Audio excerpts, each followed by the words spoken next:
تو شالا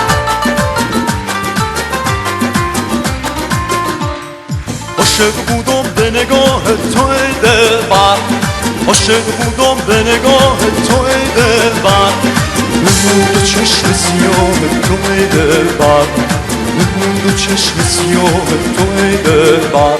زنجیر زلف تو با بند عشقم میگه، زنجیر زلف تو با بند عشقم میگه، با بند صورت ماه تو ای دلبر، با بند صورت ماه تو ای دلبر.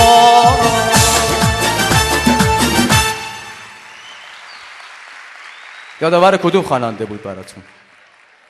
زنده یاد مرحوم ناصر عبداللهی، خدا رحمتش کنه، از دوستان شفیق بنده بود. بیشتر از همه شما متأثر شدم در فراق این خواننده ارزشمند. یه آهنگ زیبای دیگه از ناصر به یادگار موند در آخرین کاستش، هدیه شده به ساحت مقدس حضرت فاطمه زهرا سلام الله علیها و مولا علی علیه السلام که مربوط به پیوند خجسته‌شون میشه. آهنگ شاد هست به عشق اهل بیت. با این آهنگ دستاتون رو محکم به هم بکوبید و شادی خودتون رو در این ماه ربیع الاول نشون بدید.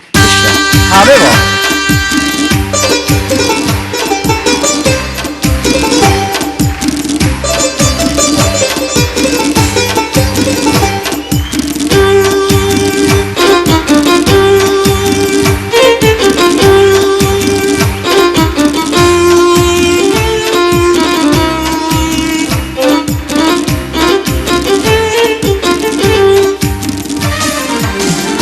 بیا نقره بگو حالا بریز پولک به پاش، سفره نور و حسن به گل نشسته خنده هاش، به در خاک به آسمون سپرده دلشو، صدای باد فرشته ها میاد یواش یواش،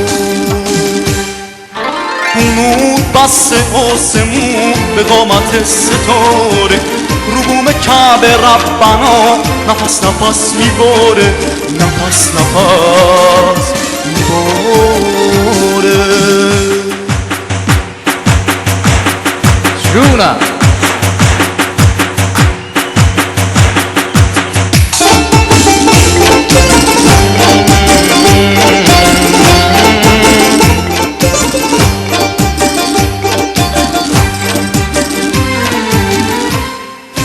اگه که سبز فلک، اگه میچرخه فلک، اگه خدا نسیمشو سپرده به قاصدک، بهونه تمومشون عشق علی و زهراست، ترانه ما آخرش همینجا.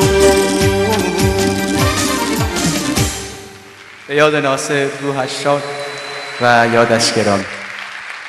در تلویزیون خودمون میریم شبکه، بعد میگن دیگه وقت نیست. کلا برم همین الان یا بعدن؟